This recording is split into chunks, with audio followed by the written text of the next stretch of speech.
Thank you for being here. You may or may not know how important the internal and external environment of your children is, and inquiring knowledge will help you and your children navigate through the challenges of adolescence. Today has become a matter of life and death, and it is that serious. I'm truly honored to have the opportunity to educate or inspire you, but know the price I paid for my message is a debt that will not be satisfied until my journey on earth comes to an end. I cannot deny that I wish I was sitting where you were instead of standing here. Nonetheless, I am truly grateful, especially to all the young people here. The fact is that ignorance may be the path of least resistance for a busy, overwhelmed parent, but it is not bliss when it comes to our children. Ignorance is death. If not death of their body, it will be death of their potential and/or mental, physical, and emotional health. I thought I knew enough. I was involved, and there is no one that would tell you I wasn't trying. Yet there was so much I did not know. The education, the insight, and the resources I now have could have saved my child's life. In fact, they will, my 13-year-old. But that came too late for his older brother. My story begins with Casey, a very sensitive, deep-feeling boy with a contagious smile. As an infant, toddler, and teenager, his emotions were expressed with intensity. Our friends called him the angry comic because he would angrily protest when we laughed at his humor and demand we stop laughing at him. I thought he was just insecure. In his early years, I was concerned about his level of fear and anxiety, but was reassured by others, including professionals, it was just his personality. Ironically, later in his life, I was concerned about his fearlessness. His empathetic personality often caused him to have an inability to separate himself from another's emotions, causing his moods to fluctuate very easily. The biological threat of mental illness already existed because of family history, so the stress he endured throughout his short life made him very vulnerable to development of depression. He was an intelligent child, but he had trouble in school with the academic expectations in a very demanding school district. When he experienced the punitive consequences of falling behind, his behavior took a parallel decline. Testing revealed that he had slow processing time and he was diagnosed with ADD. In his early teens, at a critical time of adolescent development, his father and I divorced and we had to move. Casey slipped into a debilitating sadness. He was in and out of therapy and on and off prescription drugs. He willed himself better, and when that didn't work, he began to self-medicate. Started with a cigarette, graduated to a beer, and led to marijuana. The emotional pain, peer influence, accessibility, and the immaturity of the adolescent brain led to further experimentation. At the age of 17, he was injured and prescribed medication for his pain. He was staying with his dad, who did not know the medication he was prescribed was an addictive narcotic with the same or similar molecular structure as heroin. Casey found it to be the ultimate anxiety cure, and it led to a dependence on opiates. Then in 2013, one of his close friends died from an accidental overdose. This devastating loss motivated Casey for change. He was resolved to never do drugs again. He gained weight, started exercising. He went from a failing student to the class president and delivered a powerful speech at his graduation in June of 2014. He was truly ready and committed to change, to succeed. He enrolled in school full-time, had an impressive job, a car, and a motorcycle. He worked diligently, he received accolades, and he studied hard. He started to cave from the stress of his expectations and the burdens of self-reliance. Addiction had already hijacked his brain and robbed him of the power of choice. He came to me for money to see a psychiatrist. This made me nervous. He was going right to a prescribing doctor while simultaneously relieved that he knew he needed help. I remember our hug that day because his head rested heavily on my shoulders, and he lingered there for a long time, which was very unusual. He even whispered that he was tired. I was afraid. I pleaded with him to let me help him. Unfortunately, a few weeks later, that fear became a horrific reality when he didn't show up for work. The memory of those frantic hours, trembling hands, and desperate prayers that the presence of doom was unfounded dread and not the internal separation, maternal separation of my child. This was the day that my life changed forever. This is the day that a war was waged from my mind. The day I walked toward his room through emotions, and I'm telling you, they had a presence, a substance, something I cannot describe with words. My mind was searching for hope, begging to find relief when I pushed open his bedroom door. Unbelief begged for an alternative explanation to his stillness, to his pale cheeks, his colorless lips, and his slightly opened mouth. The innocence of my child was captured there as he laid on his bed in his pajamas facing his television. My son was dead. He died at 18 years old, 6 weeks after graduation, from a combination of his prescribed antidepressant and heroin. That was 4 years ago. The question I'm frequently asked is, how do I go on? How do I live with the memories of holding my dead child? How do I live with the indefinite absence? How do I stop the music that plays in my head when I remember singing his childhood lullaby while rocking him as a baby, texted it to him as a teenager, and sung to him in our final moments together? I will love you forever. I will like you for always. As long as I'm living, my baby you'll be. The answer, one day at a time, sometimes one moment. These are the moments that give my life meaning and his death purpose. This is how I go on, by telling you what I didn't know. You can't take the position it will never happen to you without knowing how it happens. I was the parent that said it can't happen to me. He was the child that wrote in his journal 3 years before he died, I will never get addicted to anything. It's just not my style. There was so much I didn't know about the face of addiction. The world has changed and so has the profile. What I didn't know has become what parents need to know. I didn't know about the research showing a correlation between bullying, suicide, and substance abuse. Therefore, I didn't know when my son was relentlessly bullied at 11 years old that it would have a long-term impact on his brain, that it would contribute to the progression of mental illness and the development of addiction. Long after the bullying ended and he became a successful, popular, well-liked child, I didn't know it would have a place in his early demise.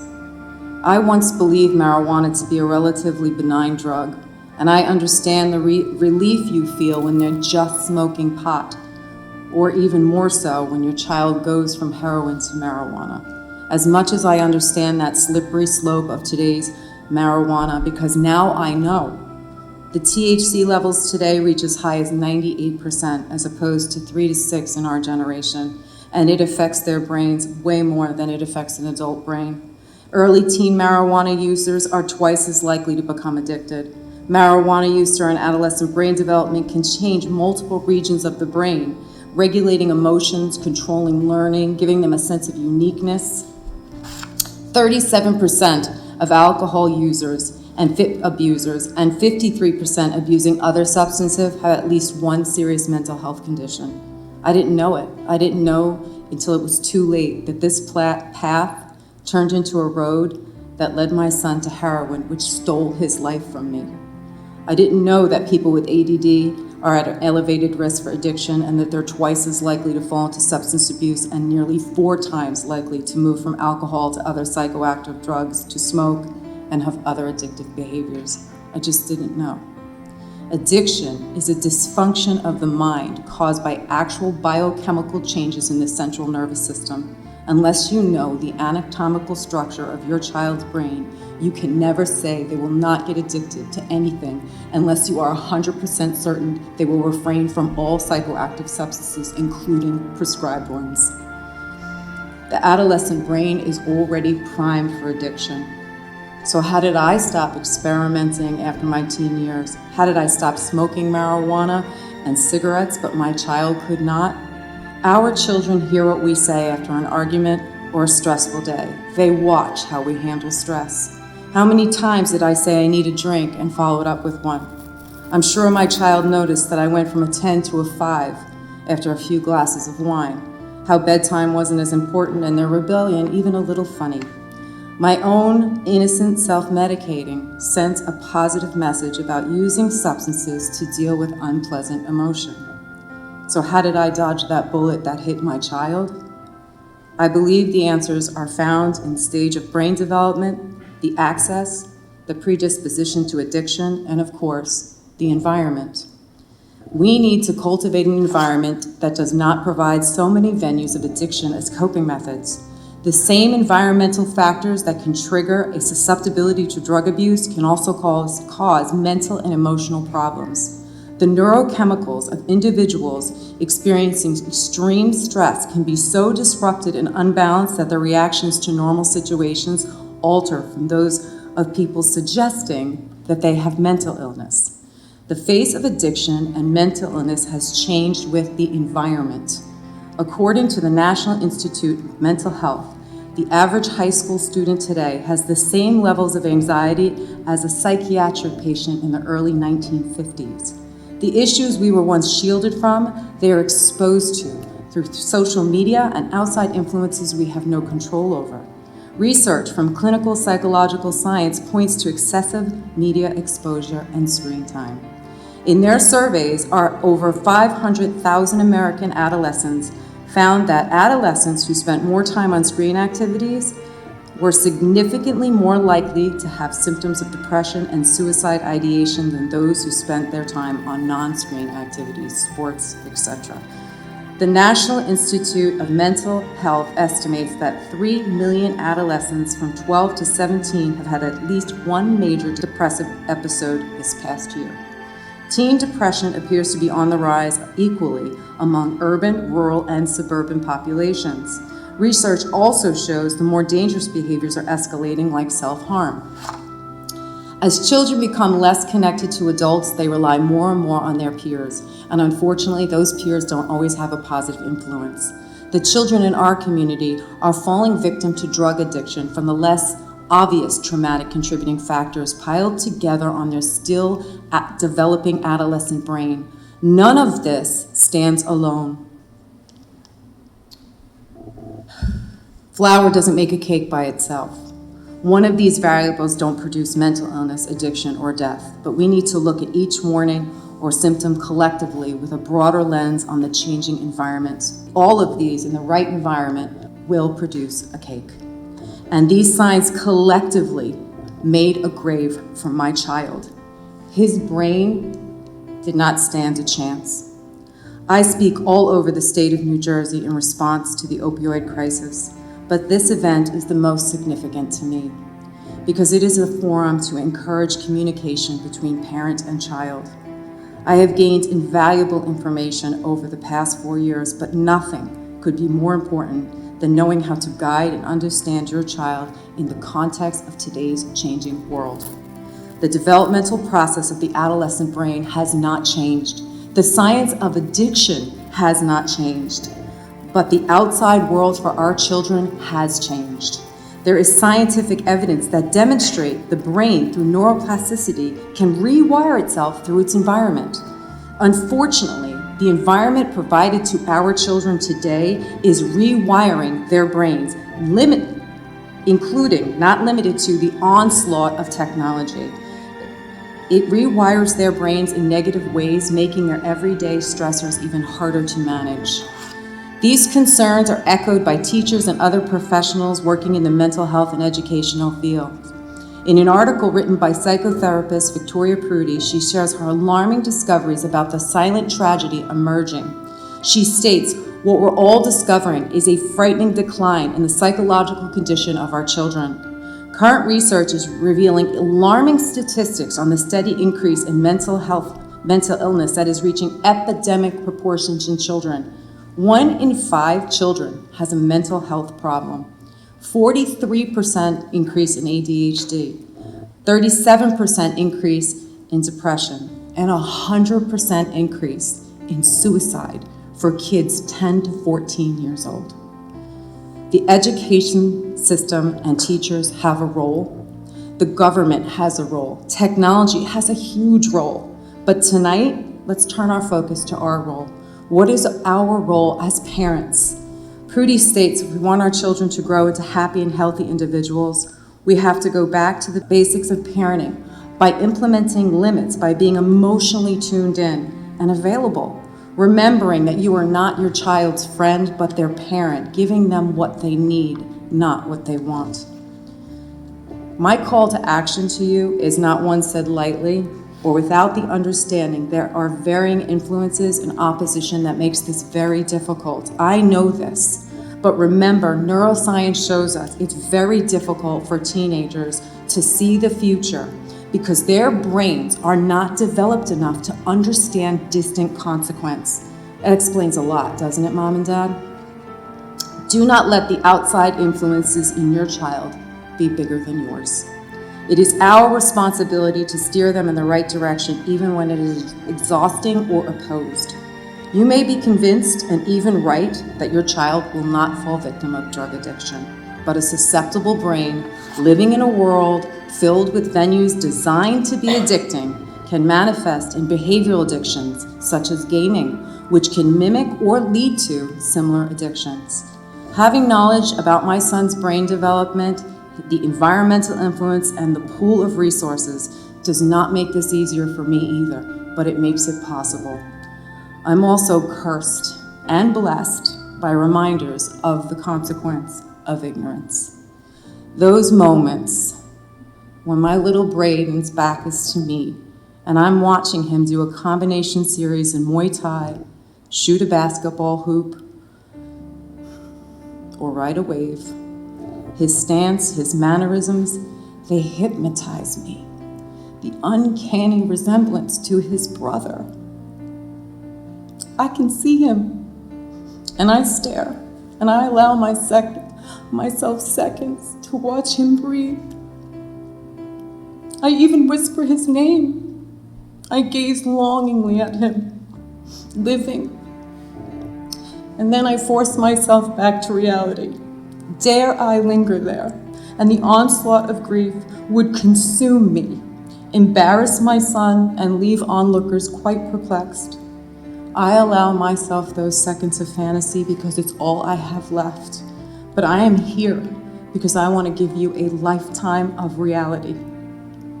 On this night of conversation, can I implore you to do just that? Have conversations, even when you think they're not listening. Research shows that the fear of losing a parent's trust and respect is the greatest deterrent to adolescent drug use. Talk directly and openly about the consequences of drug use. If you don't know, get educated so you can educate them. I teach a stress management and drug education workshop to middle school students. As part of the program, we discuss negative ways of handling stress and the consequences of drug use. A month after one of my workshops ended, I was told that a 13-year-old boy was caught with marijuana in his backpack, and the first thing he said was, "Please don't tell Miss Lisa, she'll be so disappointed." I spent 2.5 months with that boy. How much more of an impact can we have on our children that are in our lives every single day? One of the tools I use to open communication is I ask the students what their favorite song is. Read the lyrics. It really gives you a window into their emotions and their thoughts. I will close tonight reminding parents, educators, and teachers that it's up to us to save our children collectively, as a community, as one body. To quote a man who developed his whole life demonstrating love, acceptance, and focused attention on children, he says, "The only thing that ever really changes the world is when someone gets the idea that love can abound and be shared." We are all creators. We are all created to be repairers of creation. Thank you for whoever you are, for whatever you do, to bring joy, light, hope, faith, and pardon to your neighbor and to yourself. Fred Rogers, Mr. Rogers' Neighborhood. To the young adults here, thank you. I'm going to repeat his words again because I hope to change your world and make sure you know you are the reason I am here. You really matter to me. It's you I like. It's not the things you wear. It's not the way you do your hair. It's you I like. the way you are right now, the way you are deep inside you, not the things that hide you. It's you that I like. Every single part of you, your skin, your hair, your feelings, whether old or new. And I hope you remember, even when you're feeling blue, it's you I like. You, yourself. It's you. For the rest of my life, every breath I take, I will breathe back to you.